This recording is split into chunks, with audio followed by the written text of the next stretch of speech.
How to blend photos on Canva. Hello everyone, in this video I'm gonna show you how you can blend photos in Canva. Firstly, open any of your preferred web browser and go to canva.com. Go to your project on Canva. Blending photos on Canva is a bit tricky. This is because Canva does not have a blending option. So the first method is by cutting out your image. Make sure that you use images that are already cut out.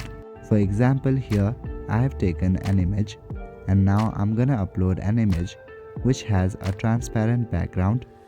If you use an image with a transparent background, it gets much more easier to blend. You can use the background remover option to remove your background, but this is a premium feature. Now let's say that you have two images like this that you would like to blend. For this, you can use different methods.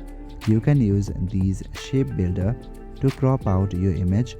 Once cropped out, you can use this over your image to blend it.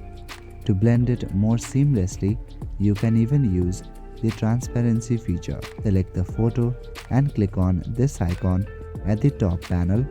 This is the transparency feature.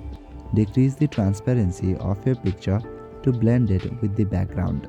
So that is it for this video. I will see you in the next one. Thank you.